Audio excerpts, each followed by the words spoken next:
The rhythm of the swing never changes. Is it long enough?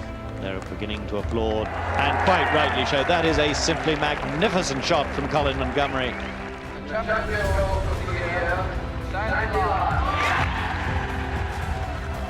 Laurie's the winner.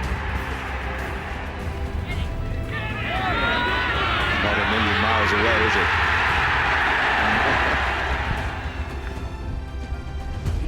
Hello and welcome to another episode of Talk Golf Scotland. We're late this week. It's Thursday. We normally do it on Tuesday, but I can't remember. Why did we do it on Tuesday? I couldn't do it. I couldn't make it on Tuesday. All right, so it's all about you, Donald. The old stalwart in the corner. Donald said he couldn't do it, and we all got scared because we were, But no, I just said, could you do it on Wednesday or Thursday? Would suit me better this week. yeah, well, that was good. Unfortunately, it didn't suit Andy, so Andy's not here, and it's just myself, Peter, and you, Donald. Good morning. Good morning. Now, what where are we? What month are we in? It's like November. Looking out the window, it's definitely November. Yeah. Yeah. So, it's been 9 days since our last podcast. Have you played any golf or done anything golf related, Peter? Well, coaching's taken just an unbelievably quiet spell for me, certainly. I spent 2 days. But when I say 2 days, I spent a couple of hours a day. That was it. Practicing. So I after me saying how rubbish I've been, I decided I was going to hit some balls. So I started hitting some balls, and I thought I was hitting it fine. And then Donald got me through, and we played a wee competition downstairs, in the closest to the flag competition. Mm-hmm. And then I realised I'm not hitting it fine at all. I mean, I could barely hit a green. So it's one of these things, so it was good fun though. So I went back in my bay and I started to do different types of practice. Like I said, I was going out a bit more sort of skills based, like draws, fades, highs, lows. I didn't really use TrackMan that much. I did a little bit for dynamic loft, or scoopiness as I would call it. So I did a bit more practice like that, and it was enjoyable. And then I went back in and did on my own. I went into these bays again with the competitions and stuff. And yeah, it's way more enjoyable, and I actually enjoyed my practice. So I did a bit of that sort of stuff, which is what I need to do. What is a dynamic loft? Oh, it's like the loft you're showing the ball at impact. So the actual loft the golf ball sees when you hit it. So you can affect that. I mean, I feel like it's a slightly earlier release, or a scoop. So you're trying to increase your or a little bit of a cast is the feels I get when I do it. And then all of a sudden I started striking it better, and things improved. So that was good. So that was good fun. And then I went in. So I did that, and my game improved a wee bit. Because I can get really bogged down and just go and block practice. And block practice is great for building confidence, and I can hit 27 irons down that line. It's great for confidence, but it really doesn't mean much. So that helped. So I went back into the base and did stuff like that. And then I thought, right, I'm going to do some speed. Not the same sort of speed that you do, Stuart. I like doing speed. Slower. Speed training. No, I like doing speed training. So also when I was hitting my irons skill stuff, I did I took a 6 iron and swung it at full speed, and then worked down the ladder and back up. So how fast is a club head speed for the full 6 iron and for full speed? For me, yeah, it's like 96. At what point do you break 100? Is it 5 iron, 4 iron? For me, it's almost down to 3 iron. Yeah, I don't know many people have 3 irons these days. What about you, Donald? When do you break 100? I don't. 20 years ago. That was in the past. But I was doing full 6 irons, and I was doing sort of 80 mile an hour, 70 mile an hour, 60, 50 miles an hour, and full swings. And just to sort of, you feel the swing when you do these sort of things. And to some people that is useless, and some people that's good. But I quite like it. But then I went to the driver and did. I like, when I'm working on speed, I like to do it when I'm hitting golf balls, not with speed sticks. And that's just maybe me, because I still want to see a relatively straight ball flight, or something with a bit of fade on it. I want to see the thing hooking. And I managed to get my speeds up. I managed to, for me, it was fast. So I managed to get up to 117, which is good for my old, considering how much I practice and play. But a lot of that came into the slightly earlier release. So a slightly change in technique. It's not all just pure, just forget there's a golf ball there and swing. So anyway, so that was enjoyable. And then I went, and then I've got sore toes. So you found when you released it earlier, you were faster? Sorry? You released it earlier, you were faster. Yes. And there's probably reasons in behind that in terms of using the ground better and all the rest. Boring answers. But yeah, if I'm releasing it earlier, I'm going to need to get away from the ground a bit more. And because I felt like I was striking it, like my low points, this is going to be really boring chat to a lot of people. My low points were good and all this, but I was catching them like heavy. And I mean, Andy watching me hit balls for a few. He's like, stop hitting 2 inches behind. I was like, it's really annoying me, him being there. And it was like, the low point's still 5, 6 inches, so it has to be an arc depth thing, which is then early release for me to keep the height. Anyway, boring, but I did it and it improved and the flights came better and all the rest. But there's also the skills practice that I think everyone should practice, like big old hooks and slices and stuff. But so I did all that. And then I had to go and I was away on Monday. I've got bad toes, so my big toenails and my big toes are too big for my feet. So it's like an ingrown toenail. So I've had to have them. I call it a Brazilian. I think the technical term is a partial. So you get, and that was agony. Like it's like a huge needle. It's like a 4-inch needle. I'm not exaggerating. It's like 3 or 4 inches at least. And I almost hit the roof when she sticks this thing in my feet, and I'm like, oh my god, it's so. You're speaking to the wrong room. Donald had a toe removed. I know, and this is just to numb it off, and it's just like, and she goes deeper and then deeper, and then she hits the nerve. I'm like, oh Jesus, but then it's fine. Did you cry, Peter? A couple of little yelps. I should have had like a stick in my mouth or something to grind into. It's tough to be tough in these situations, like when you're in the dentist. Like you're trying to be tough, like it's fine. I'm a man, but you're holding on to the chair, like it's like you don't realise you put a hole in the chair. The wee woman that was doing it, she says, "I'm going to get the giggles." I was like, "Don't you dare giggle!" But once it's numbed off, then just watching her hack away at your feet, and it's you don't feel anything, so it's fine doing that then. That just sort of think back to the olden days. I mean, people used to get legs sawn off and stuff in the war and all that. And, just biting in a bit of leather and a wee dash of whiskey. I mean, it's like if I was ever getting tortured, I'd just tell you what you want. I mean, just tell me. Just you don't have to. Don't do anything. Just not even a wee threat would be enough, and I'll tell you where everyone lives. I'd be useless. But anyway, so I've got them done. Hopefully, I'll be teaching in Crocs at the moment because my feet aren't really fitting in these shoes at the moment. But so I'll not hitting golf ball for a wee while. But pre all this, I managed to get to 117, so that was fine. Which I know is not fast in modern day times, but no wonder when we've got nothing to talk about, our pods last for an hour, eh? I know. That's just beat. But it's been so for a couple of years, so or a good few years actually. But so hopefully we'll be back to fighting fit. Now we've got no excuses. New hip, new toes. Next season, can't wait. I don't really know where to go from here, Donald. No, just move on. No, I have actually played golf. I played golf last Friday, and like Pete, getting quiet, and I've tried to hit some balls, and I just get bored. I get bored. So last week, as Pete said, we suddenly, I said, Pete, what are you up to? He says, nothing. I says, come on, we'll have a wee competition, and we went through every yardage from, and the closest to the pin, from 245 down to 60 yards, and I quite enjoyed it. Yeah, as well, because it was competitive practice. Right, okay, actually focusing a wee bit in the shots, and I hit some quite good shots. Actually, I was surprised because I haven't been hitting any balls, and I thought, that's fine. I'm playing golf on Friday. This must have been the Wednesday or the Thursday, and then I played golf on Friday, and oh my god, it was embarrassing. Oh, just horrific. Absolutely horrific. I think I played about 3 weeks before that when I played up at Trump, and I hit the ball lovely at Trump. Don't think I missed a fairway. I don't think I hit a fairway in the back nine. It was just horrendous. It was a nice day as well, wasn't it? It was a beautiful day. We actually Shorts played and t-shirt almost. We played 11 holes in just t-shirts. Yeah. What day was that? Friday last week. So it was a beautiful day, but it's amazing how, as I say, I probably hadn't been in the course at Ladybank for about 4 weeks or something like that, and the course was beautiful, and it was still like summer-like conditions, and suddenly the turn. Yeah, there's been no autumn. It's just now winter. It is, isn't it? Yeah, you know, the greens were soft. They'd been, treated. They were slow. You know, I'm not slagging the greens or anything like that, but suddenly it's just gone from summer golf to winter golf. Yeah. There hasn't been any wee transition. And then I think,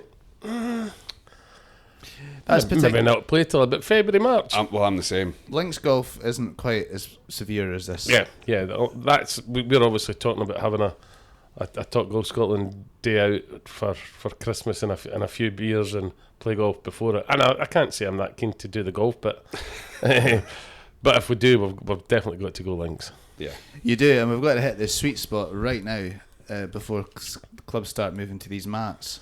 Yeah, well, a lot of them are doing it right now, aren't they? Already, yeah. But my club hasn't quite done it yet. But it's God. 1st of December. it's gone. Holotines and mats.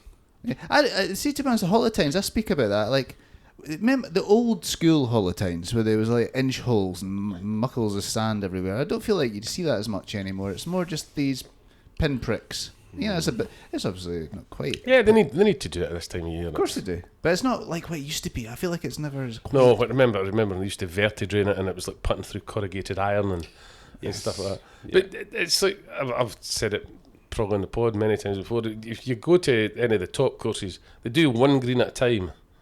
Right? They core them and then they cover it in sand, and they've got 30 people there brushing it in. And if you go at the back of them, they still putt pretty good. Yeah. And I think more and more of even the smaller courses are starting to do a wee bit of that. So there doesn't seem to be the same disruption to it as there used to be. I think you're right there. No, anyway. Well, I played as well. I played in another medal. Well, not a medal. An eclectic. They do an eclectic at the club, London Links. And so eclectic's like no granny's game where you do have to get your best score at each hole over the winter. But it's a sweep. But unfortunately, we're about to close 4 holes for new bunkering and stuff like that. So it's only over 14 holes this thing.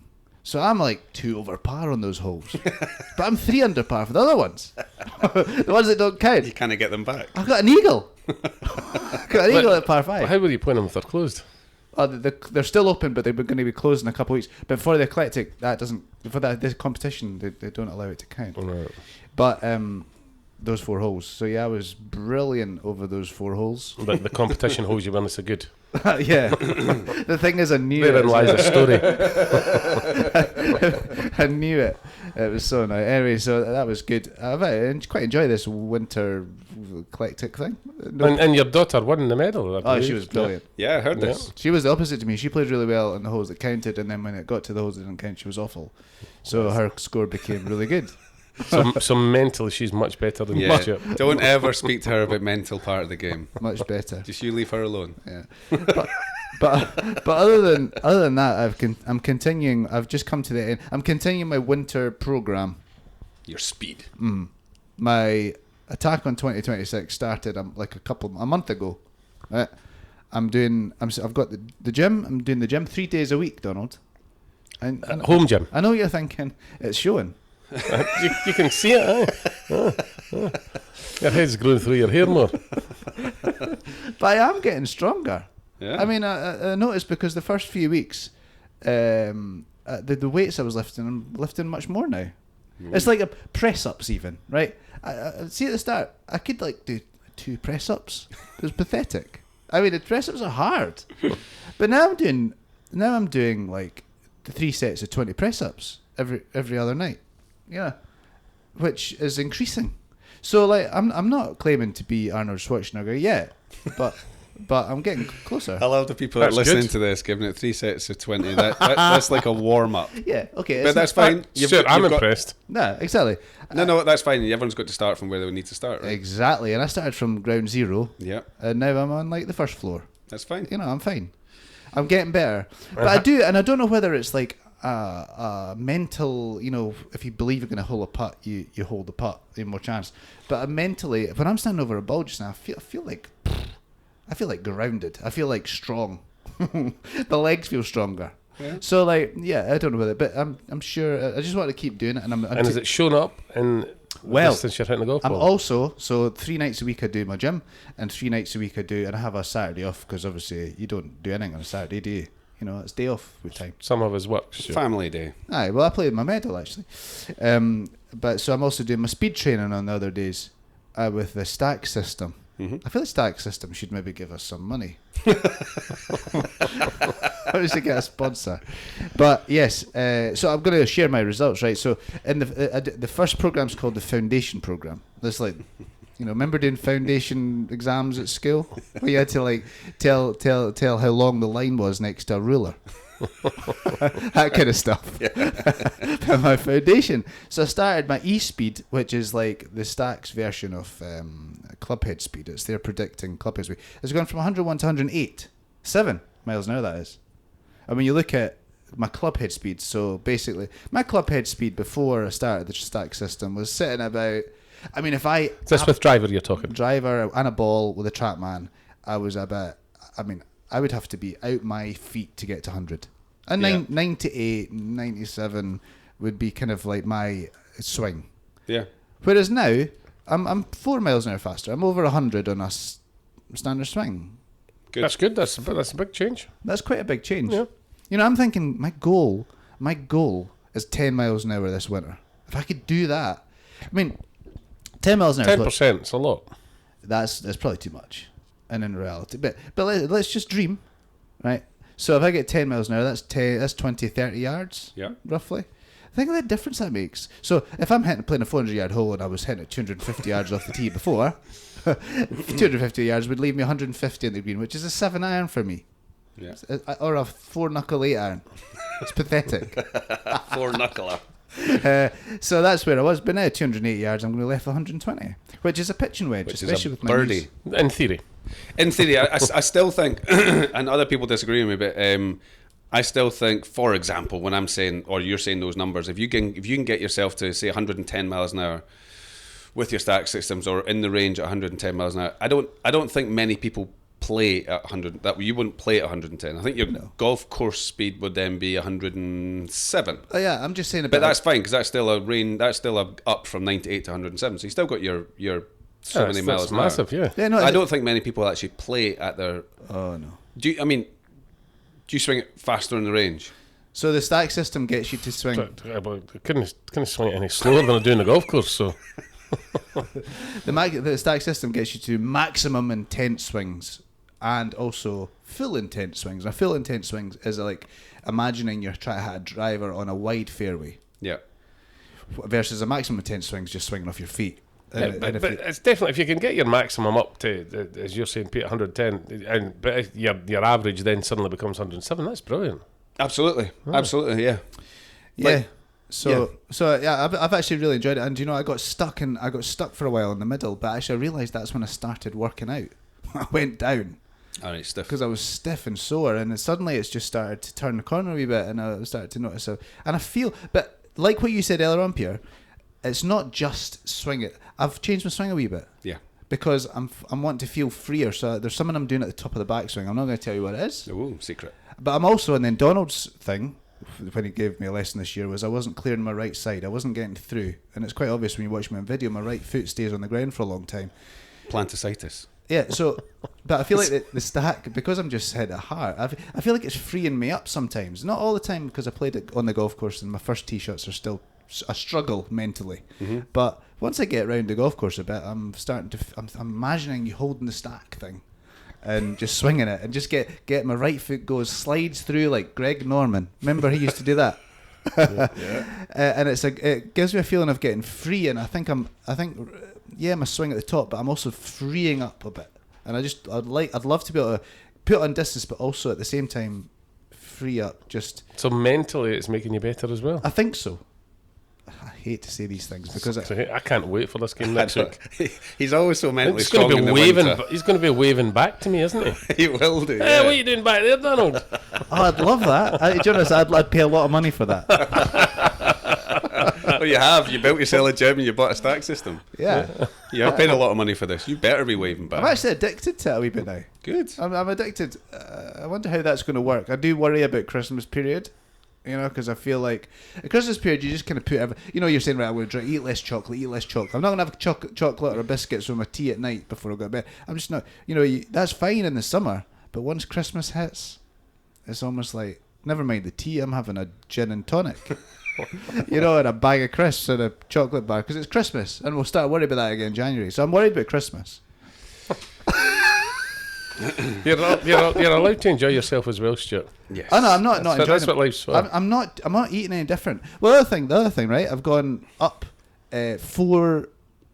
What's the thing in stones? Pounds. I've gone up 4.5 pounds. Right? Just all pure muscle. That's pure muscle.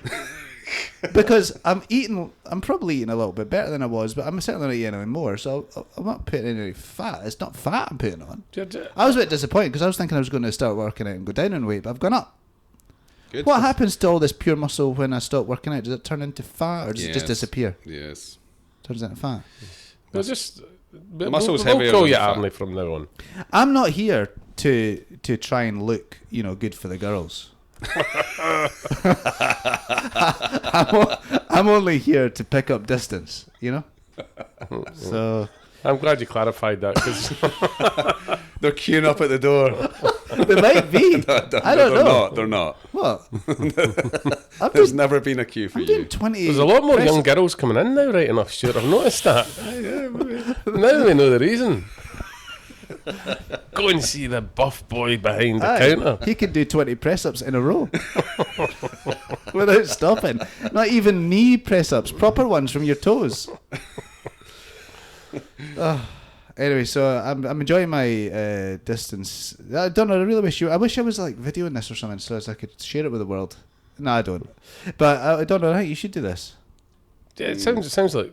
I mean, I haven't got time for that, Stuart. You also you have time for everything. Because I'm so busy right now. That would interrupt my sleeps in my bay. I know.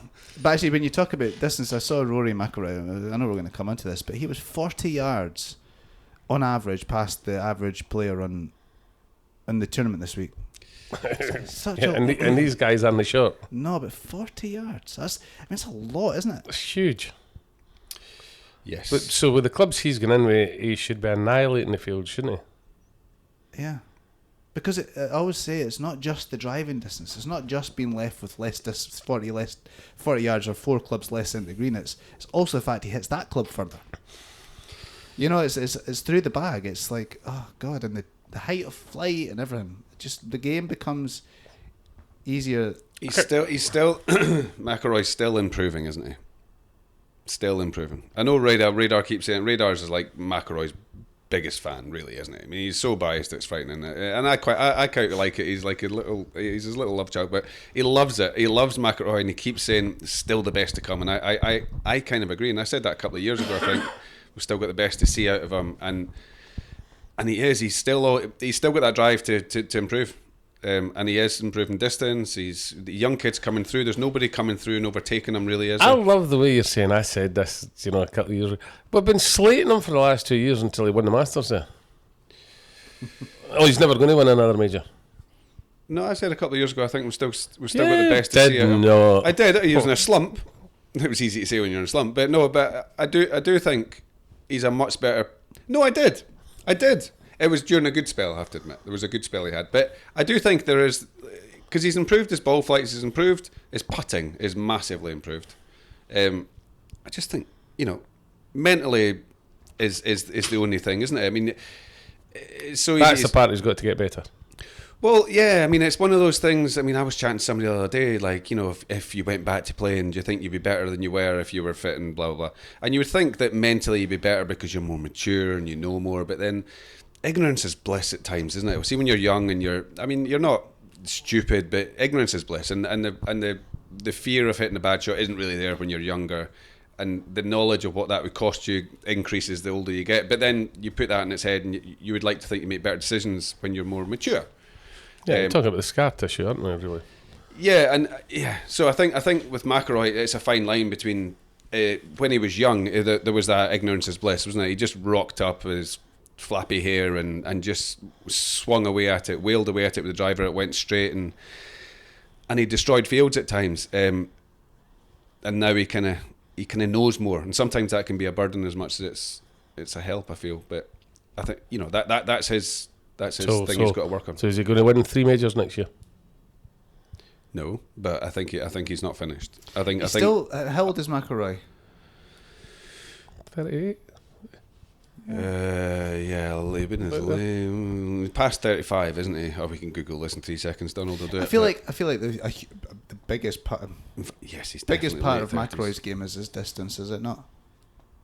The most important part. What do you mean? At what age is he going to start falling off distance wise and being more average? Because I feel like even with Tiger, once he started going, that was when it started. Tiger never lost distance. He got injured. He's caught him up. 36. He's 36. Yeah. People caught Tiger up, and then he didn't really have as much to separate himself from the rest as he did early in his career, did he? Yeah, I mean, look, Can McIlroy keep swinging? The common sense would tell you by the time you hit your 40, that's your distance. You know, I know like some guys can maybe get a fancy bit when they're a bit 40, but most people start to tail off. Padraig's doing it at 50. Yeah, he's probably got the stack system though. Yeah, but Padraig says he's swinging it faster than he did when he was in tour. Yeah. So do you think he's lying?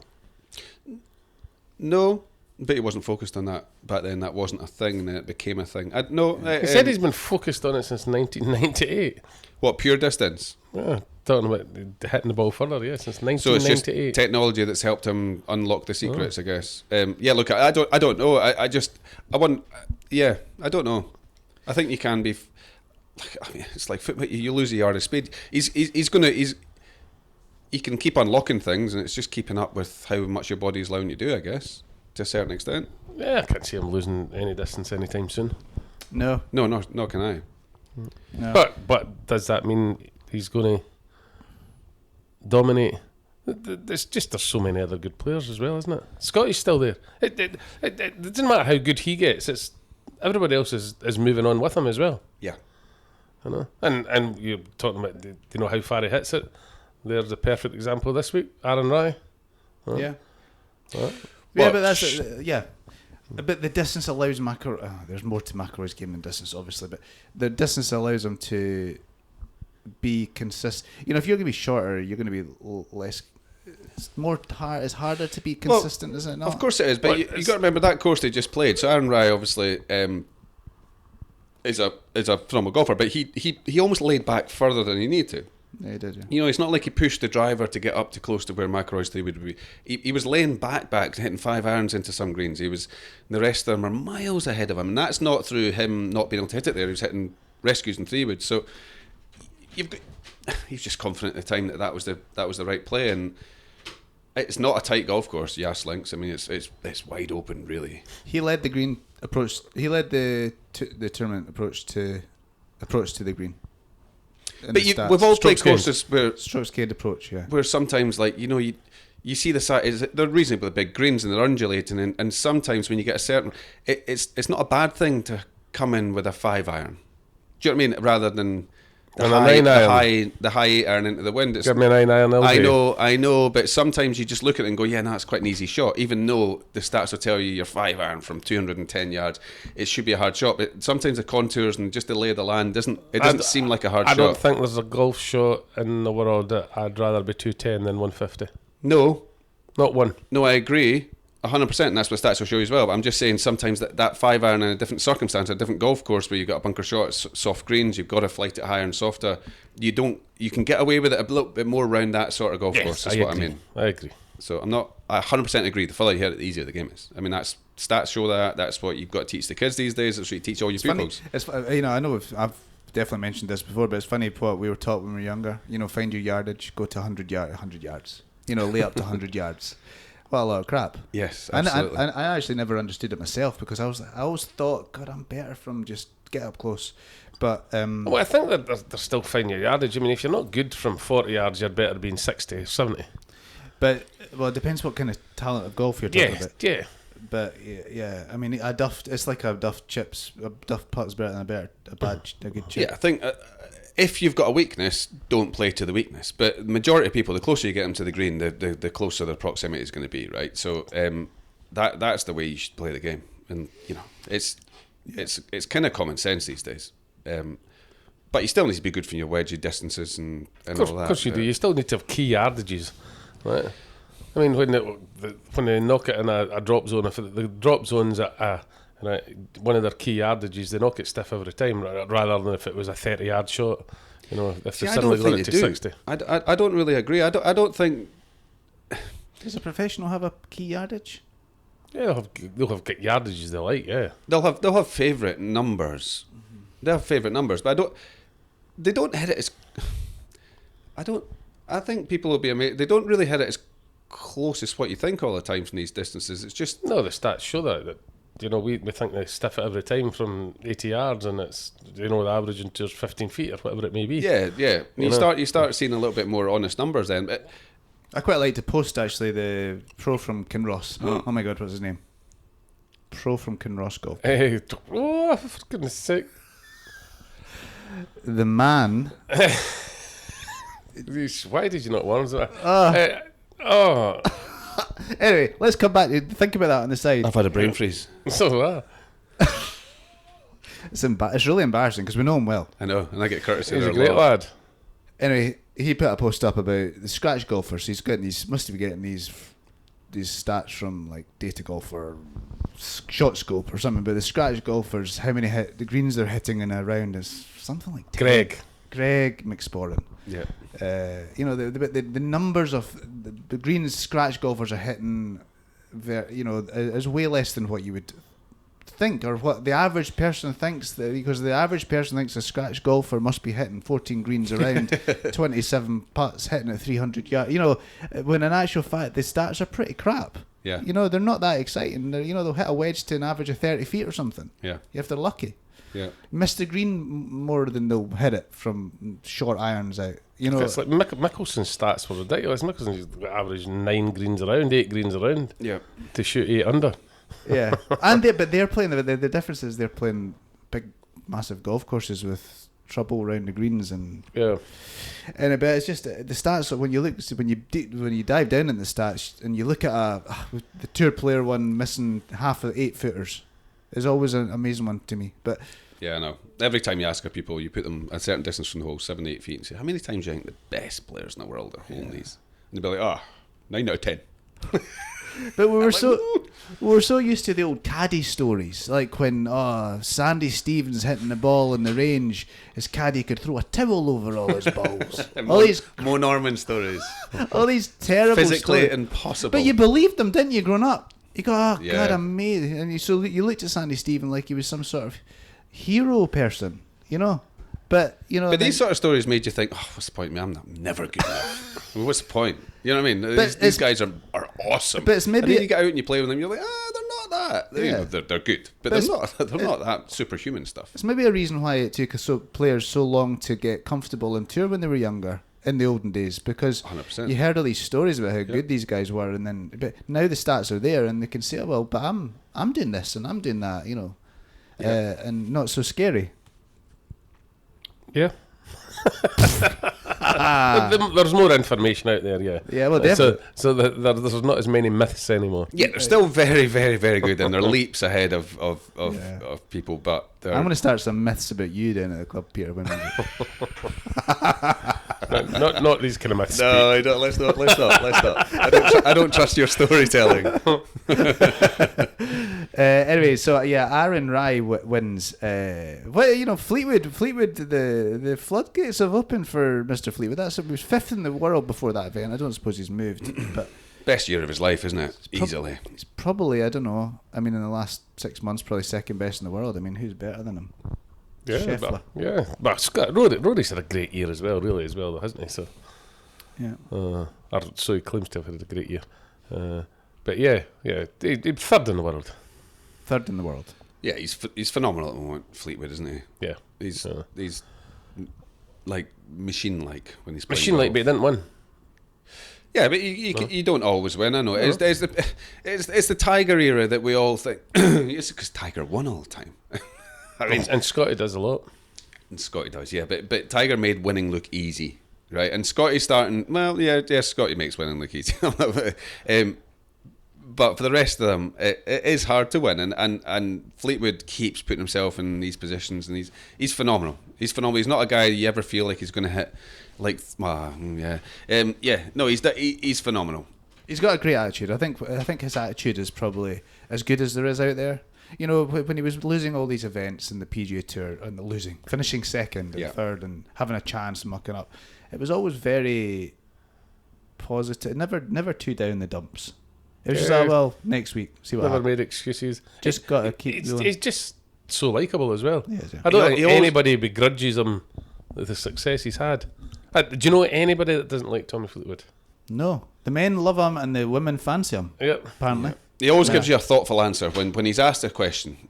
I mean, it doesn't always give too much away, but it's always a thoughtful answer, isn't it? You can see the cogs and wheels turning and him wanting to really say what he feels, and he does say what he feels. I used to always think that he didn't have that real killer instinct. That I don't know even how to put it, but do you know what? Not everyone can have it, and it doesn't really matter. He's still producing the goods. you Isn't don't have it until you win, and then you've got it. You know, it's like exactly. yeah. And then you lose it the next week. And then, I've got it again that next week. But yeah, no, pretty much everyone likes him. He's like Victor Hovland. There's not very many people you can go around the world and say, like, who do you, do you not like Victor? Yep. Do you not like Tommy? McIlroy's got his people, his critics, and I'm sure Scheffler's got his critics, and most people do, but those two don't, do they? So is he going to win a major next year, Tommy? Well, the stats, well, not the stats. On paper, you've got to say yes. In fact, I would say yes, because he's got the US where he just lost to Brooks. Was it the year Brooks won it? That golf course that was a bit mental. So he finished second there, so that's a golf course he's good at. And then obviously the British Open, or the Open, is at, where's the Open this year? It was somewhere England. Is it Birkdale? Is that what you're saying? Because that's... I'm pretty sure it's a place he knows very well. Anyway, somebody said that the other day. I was listening to them, and so he'd be one of the favourites there. What is the English course? Is it? It's not Birkdale? Royal Liverpool, is it? It's not their turn again. St George is still in the rota. Yeah. St George's, Birkdale, Liverpool. Okay, it's between Birkdale and. Birkdale is where he's... He grew up at Hillside and Southport, so I would imagine it must be Birkdale from what He's shown that he can do it in major championships. So I don't think he's going to be fearing the major I think he could do it in major championships. Yeah, I would have him down to win a major next year. But he's still got to win the major championship. He's still got to beat Rory and Scheffler. That's the big thing, especially Scheffler. Do I you feel know like it? Rory. Oh no, yeah, there's no guarantees. There's an awful lot of good players out there, but it's a good one for him. Coming off the best year of his life into two courses that he should do quite well around. Aaron Rai, yeah. I mean, I wish he'd smile a little bit, but like, He does lack showing any emotion at all, doesn't he? it's a tough watch. I mean, I don't know whether I hate watching him or don't mind watching him. The more it's like anything, the more you see him playing well, you think, I quite like watching him. It's like, I don't know, but yeah, He's a lovely human being. When you get to speak, he's so nice. He's just this. He's a gentleman. He's like Tommy Fleetwood, basically. They're just the absolute gentlemen. So slow though. I mean, so like pedantic, and goes through his mental routine, his physical routine, every single shot. He'll not be pushed along by anybody. I remember his first few tournaments out in the States. They were totally on his back. Pace of play, quite rightly so. I'm not, he needs to speed up. He's got his own way of doing things. He must be doing it within the time limit, though, surely. Yeah, but he'll be that guy. He'll be on it. Every shot is on the number. That's fine, and that's fine. Yeah, absolutely. But he does everything his own way. He's never been a guy to sort of to move away from what his beliefs are in the game. I think that's what is endearing a little bit to me. I mean, if I struggle to become endeared because he never smiles, but the fact he wears two gloves is kind of. It was when I first saw him playing golf, I was like, what's he do? Not just two gloves, but two black gloves. Remember those Tommy two gloves, the ring gloves. So you're saying this as as though it's a criticism of him. He's found a formula that works. And he's not been. It's not a criticism, no. And he's not changing because it works. That's good, and it's not easy to do. And it's the peer pressure. It's like at school or whatever. He's not giving in to the peer pressure that the golfing world's putting on him. Yeah, that's exactly. By the way, Bob's similar. to a certain extent, because we all say Bob does his things his own way to a certain extent. With more flair. Well, yeah, but Bob's a flairier type guy. Yeah. You've got to remember. I mean, I don't. I'm not bringing that part into the race part, but you know, he's so respectful of the game, and he's probably grown up in an area where, you know, you have to be a little bit more respectful than possibly. I don't know, but he's so respectful. He'll never slam a club. He'll never disrespect his clubs. He'll never. He just seems like such a gentleman. Apart from his slow play, there's nothing really. Okay, maybe it doesn't smile enough for you, but. You know, that's the personal thing. I'm these things he does. It's not just the two gloves.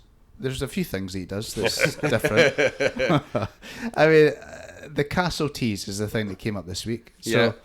I mean, he's used a pink one because the pink one's the right height for him.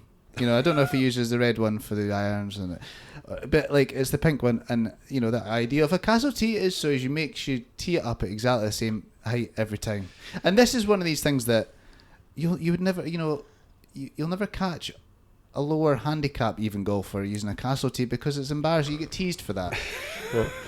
Part of it makes a lot of sense though, because you know if you do have everything's very consistent, and you're become a more robotic type golfer. It makes sense for your club golfer, I think, but I do find it a wee bit strange for him because do you know what it's like if you're suddenly playing in the wind or whatever, sometimes I'm going to tee this down a bit and I'm going to squeeze one, or I'm going to tee it up a wee bit higher but he's obviously just methodical and hitting the same shot all the time, which is the kind of golfer he is, isn't it? He's a methodical type golfer. So is he never trying to change the ball flight with his driver? He's just hitting that one shot all the time. But have you ever teed the ball up to hit the ball down? You know, have you ever?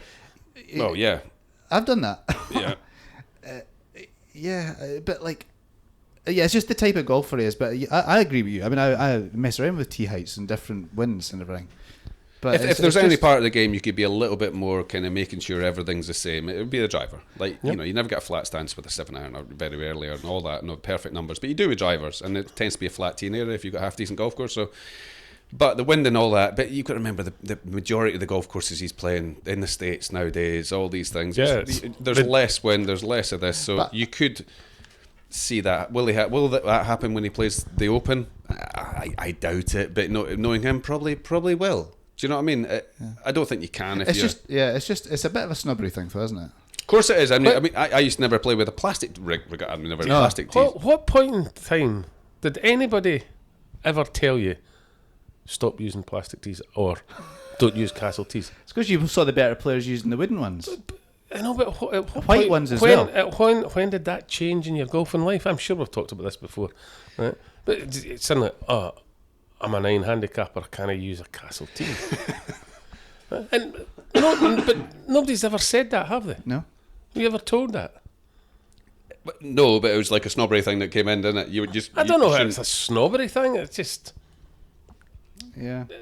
one of these things that's never said that just happens. But even, it's not a snobbery thing, but in our next video, if I bring along a bunch of Castle tees, a pink plastic Castle tee, you guys are going to say something. Yeah. 100%, yeah. But then when you use your beads as well to count your score. You get consistency of height of tee, and they don't break. Yep. I mean, these wooden ones I use, I'm going through a bag every time I play golf just about nowadays. Saves you a fortune, Stuart. Saved me a lot of money. The only annoying thing is people like scurrying around trying to find their lucky tee after the fit of drive. That annoys me. Have you ever played with anybody who has their tees strung together? So is it? Yeah, I played with some of the when they were on course foundation, and he had something tied to his tee. It was like a lucky dog or something, little thing. No, not an actual dog. So we don't need. So we don't need. He was blind, Peter. So we don't need to move a yard or so. Yeah. So he tied this little heavy fake dog on it. So I have seen that. Yeah, you get the winter tees. You know, we used to get the 3 winter tees. They used to be tied together. No, they are, yes. But no, I've seen people tying proper tees together. Normally the Castle ones, right enough. The next thing he does is iron covers. Right, we've talked about these before. Mm-hmm. But when you listen to him, have you ever heard him being interviewed about his iron covers? Mm-hmm. So didn't grow up with a lot of money. Respect for Dad the clubs. bought him a set of golf clubs, and they were nice golf clubs, and he just wanted to look after them. It's like And it's something that stayed with them all the way through. And it's true, when you do play with somebody with iron covers on, their irons are still mint. Oh, They haven't got these wee dents and chips where your clubs have been rattling together and that. Yeah. So it makes sense. And you'll get them in Welsh Green Golf Shop for just 30 quid for a bat. I don't like them. And you got- I'm not. I don't But it's care. And the argument these people will say when I say I hate iron head covers is they'll say, "Oh, you put a head cover in your driver, do you?" I was like, "Yeah," and they're like, "Why?" And I was like, "Oh, right, okay." So I get where you're going, right? You annoying little man. But I've seen iron head covers that don't even have the number on top of the iron, so they end up fishing through about 6 clubs before they get to it. That really annoys me. I've never seen that. Have you not? No, never. Well, you can get them really cheap ones. So it's just like a wee sock on them, and they go through about 7 socks before they find there's 7 iron. I'm like, good God. But to me, like, from it's going to rust your club, isn't it?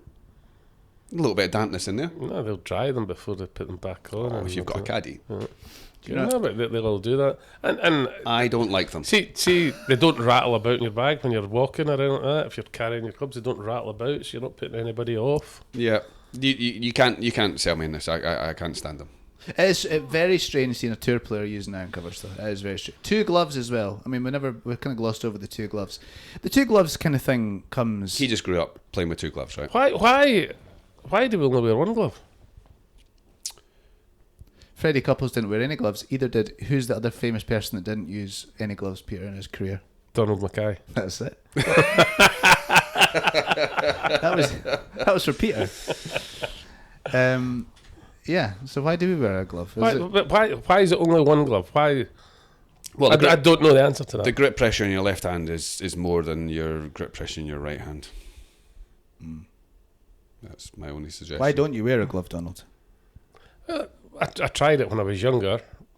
Didn't do anything for me, so I thought, well, I'm not buying a glove because it doesn't do anything for me. And then when I turned pro and used to get golf clubs for nothing, tried it again, still didn't like it, so I used to give them away. You're a bit like that. You're a bit like Prince Andrew. You don't sweat, do you? Excuse me? I was wondering where you're going with Well, this. He's no longer just- Prince. just He's no be longer careful. Prince. I have a medical Andrew condition. Windsor. Careful what you're saying here. I have a medical condition. I don't sweat in my left hand. Yeah, no. No, like if I hit golf balls without a glove on, which I can do because you still clip a couple when you're in a lesson to sort of show something maybe. I can't hit it as hard. It's hard. Sorry, hard. I can't swing it as fast. There's some, I don't know, grip pressures or something for me. But that's just habit, isn't it?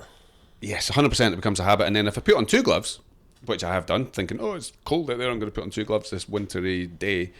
Oh God, that feels awful. I've tried that a couple of times when it's been really wet. At the winter time. 2 winter gloves, yeah, just and no, I can't. But But that's a habit again because it shouldn't make any difference. But all of a sudden, I feel like my right hand is this weird, big, inflated. The pair of rain gloves when it's really wet makes sense to me because they definitely grip better. And we've all struggled on the wet day links golf, and you can't hold on to the club. You end up not using a glove, and you're doing half swings because you're scared of letting go, and it makes sense. But it'll be the left rain hand gloves that are slips. good.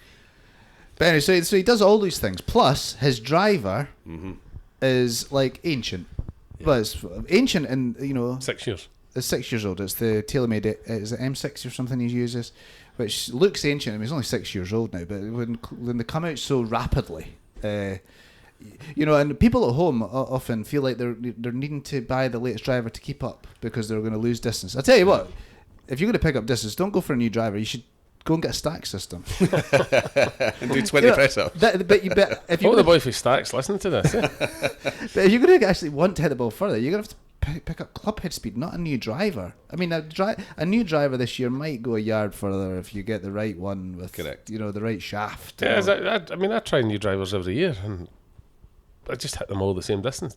Yeah, it's nice feeling, and it's Yeah, nice to get it's nice excited. to have the new club, aye. Yeah. He must have a few in the garage, or because it's hard to keep getting your. I remember I went through a spell of it was like the FT5 at one stage, and I started hitting the driver rubbish, and I was asking all the Callaway reps or the guys in tour, like, have you got any of these old FT5s lying around? That was my wee puppy, and I kind of hit the driver this year, and I managed to get a couple because the face caves in eventually, doesn't it? If you hit enough balls, which I'm sure Aaron does, so his face will cave in, and it gets thinner and thinner, and eventually it's legal or whatever, or eventually cave in. But and it's hard. You can't just, they don't manufacture them anymore.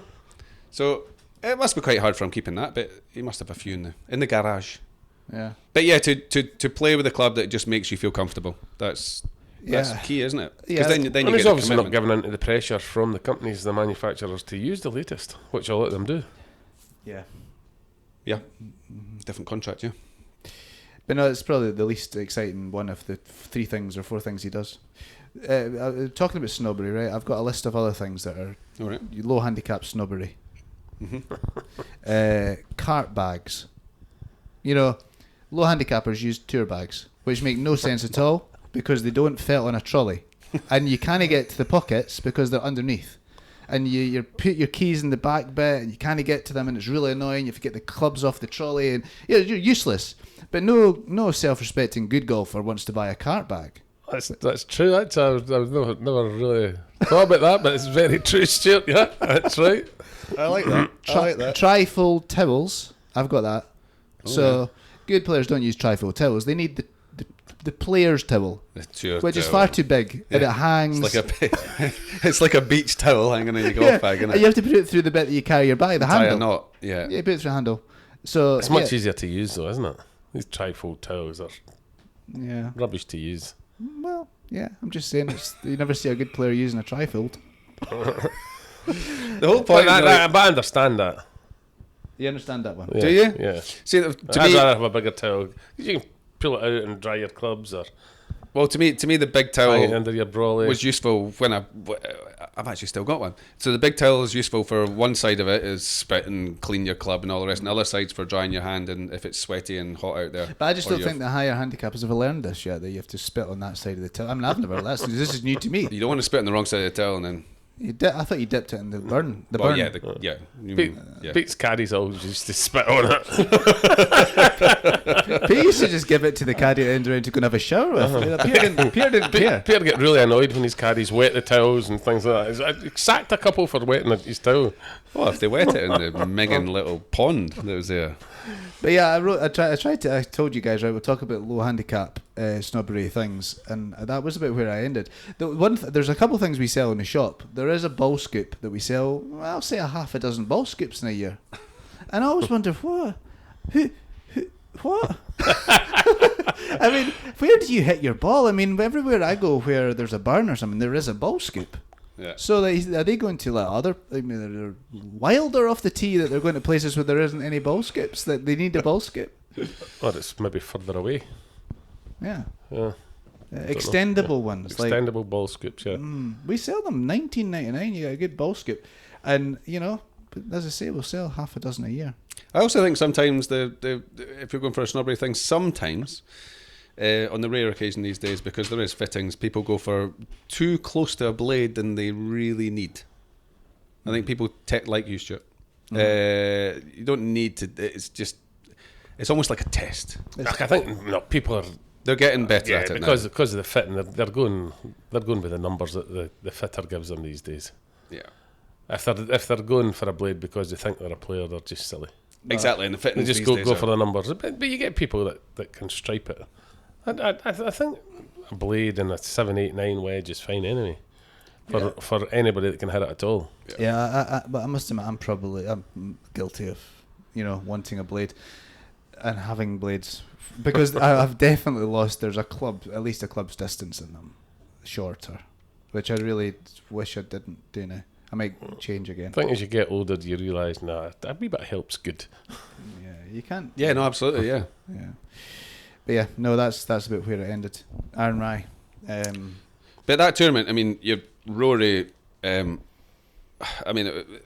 been him and Marco, because Marco Penge was up there. And Marco, by the way, hit the same distance as Rory, pretty much, give or take. Maybe not the carry, but he that last round of Rory was just a Rory round, wasn't it? He just looked like a little child out there playing, and 10 under was easy, wasn't it? He was always just one or two behind, wasn't he? No, he's never going to do it, right? Yeah. He was too far behind. But when he but that's your backdoor top three for McIlroy. That's what he does that all the time. That's what he does, yeah, and that's what the top boys do, right? I mean, he's got off to a bad start, but he's he's just there at the end, and he's going to win the Order. How many did he finish back? Just one back or two back? One from the playoff. One from the playoff. But yeah, But it was 9 under through what? No, it was about 14 because he birdied the first 5 of the back 9 or first 4 or 5 in a row. five, And then birdied 18. Par birdie. And he's never going to shoot that 12 under. You know, he does it all the time. He gets into it, and then suddenly, McIlroy could win this, and then he just hits the pars. Well, but it's very difficult to get. You don't see anybody shooting 12, 13, 14 under ever. Yeah, but that golf course does that to you as well. You've got hards. Yeah, it's an easy golf course within reason. But the last sort of 14, 15, 16, 17 are kind of, just hold on to your titties a little bit as we get to the 18th. But Aaron Ride done a no bad finish though. Yeah, coming in with 5 irons, Donald, that's why. Yeah, good tactics. Yeah, so McIlroy stays one ahead in the order of merit. So it's between, I think it's only between him and Penge. I'm not 100% sure. Is it a little bit disappointing to you that the top 3 are basically the guys that play in America? You know, Rye, McIlroy, Fleetwood. What, for that tournament? It's just what you expect because they're our best players. Yeah, I think when the best players come back and play, unfortunately, they're better. I know, it just makes you think if we did have just the strong European tour and had all our Europeans and all the guys that really play in Europe, it'd be a strong tour, wouldn't it? It was always the same, very though. strong. It was always the same. When you had Fred Couples coming over to play in a European tour event, it used to always annoy me that you'd win. You know, Well, it's just a top class player, cream. But it's just, there's just more players going to America obviously now. But yes, Penge is, he looks the part, he had a good round. He was 63 in the last round, wasn't he? So he is between him and McIlroy is sort of 4,600 points. I don't know what this means, so I haven't looked at this. But I'd imagine it's between him and McIlroy. Tyrrell Hatton, if he's going to finish... Marco Penge is about, 800 points behind. Then there's Tyrrell Hatton, that's a good 1,500 points ahead. So that's 800 grand behind, basically. The point is worth... Yeah, I think so. Yeah, so he's about 800 grand, which is... So it's done. I would have thought it's between the top 2, Well, but the... winning McIlroy needs to do a bad day. Oh, right, is it? Whatever. It's still a possibility. But McIlroy's talked a lot about Monty's records and he really wants this. I find it strange how they've done the entries into the Tour Championship. They've just allowed... I've got the tee times here. Oh, no, I do? But they allow Aberg and Lowry go out first. They're nowhere in North America. But They made an exception for Ryder Cup players. Ryder Cuppers, yeah. Yeah. I just think it's a strange one for the Tour Championship to go... Well, there's this other way. We'll just allow anybody...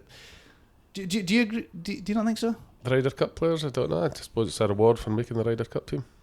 Yeah, okay. It'll be interesting. This week's a big one for Jordan Smith, for example, to get to the States. He's kind of bubble man round about there. There's a couple of, there's big money in these events, isn't there? So you can jump or drop quite a bit. So the top 10 cards, which is apart from the top of the leaderboard, what we were looking at, that's kind of an interesting thing this week. So it is. There's 5 Scots in the field. That's quite good for us. Awesome. Out of the top 50. And McIlroy's won the last 3, so can he win 4? Who's won the most in race to Dubai's or European Tour Order?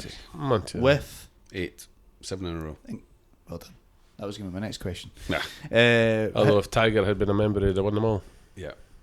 Yeah, okay. Rory has won 6. He's won the last 3. How many do you think Lyle won? Ooh, he went to the Think States. he ever won? Did he win Twice. I was going to say twice as well. He won 3 times. Seve, 5. 6. Yeah, but it's funny looking at it. We're playing less and less. I mean, McIlroy's played 10 tournaments to win the last 2 or 3. Yeah. James How many has Days. he really played in Europe? He got 4 majors. These events shouldn't count. Some of these events that count. All these the World Championship events all used to count as well, didn't they? Yeah, look, there's tours within tours, isn't there? Yep. So, and then they got the guys going up from tour school. We talk about the tour school guys, not Gregor Graham in European. He didn't quite make it. Mark Warren didn't quite make it. They finished a shot away from getting their cards for the European Tour this year. It's tough. You hit 411 shots, and you missed by 1. He should have hit 410.